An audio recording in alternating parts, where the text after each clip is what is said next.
अस्सलामुअलैकुम, मेरा नाम हकीम मसूद अहमद भुट्टा है। मैं फैसलाबाद से बिलोंग करता हूँ, जंग रोड शदाबपुरी से।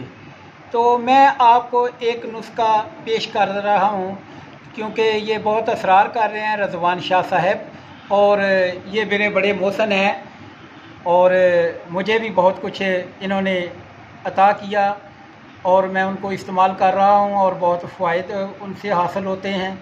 तो आज जो नुस्खा मैं दे रहा हूँ ये औरतों में जो सिस्ट होती है, वाटर सिस्ट जिसको बोलते हैं, तो जिसकी वजह से बहुत सारी औरतें जो है ना वो माएँ नहीं बनती, प्रेगनेंसी नहीं होती और उनको तकलीफ़ भी रहती है। तो ये नुस्खा कुछ इस तरह है कि आपने मको दाना जो है इसको ग्राइंड करके इसको कपड़ छान करना है, इसका वज़न करना है। फिर आपने ये गुल केसू लेने हैं, उनको भी ग्राइंड करके उनको कपड़ छान करके जो गुल केसू का वज़न होगा वही आपने मको दाने का वज़न लेना है। फिर वो सेम वज़न जो है वो आपने कपूर लेना है। फिर इन तीनों चीज़ों को मिक्स कर लेना है। मिक्स करके किसी अच्छी डब्बी में डाल के उसके अंदर ग्लिसरीन डालनी है।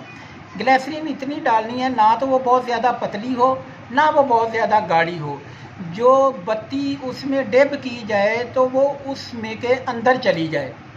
तो रात को लास्ट टाइम जब उस औरत ने सोना है यूरिन पास करके और कोई काम नहीं करना, तो वो किसी दाया की मदद से या अपने हस्बैंड से या किसी भी तरीके किसी से वो बत्ती रात को यूट्रस तक पहुंच जाए, इतनी वो फिंगर के साथ आगे करनी है।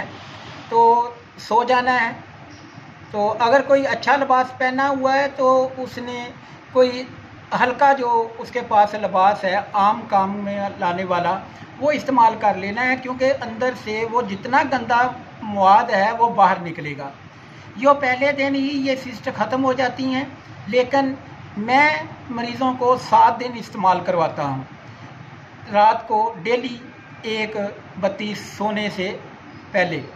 ठीक है, तो इंशाल्लाह आपको इसके रिज़ल्ट ऐसे मिलेंगे कि आप इस राज को सीने में छुपा के ले जाएंगे। आपका दिल नहीं चाहेगा कि मैं किसी और को दूं, लेकिन रज़वान शाह साहब की मोहब्बत में मैं आपकी नज़र करता हूं। अस्सलाम वालेकुम।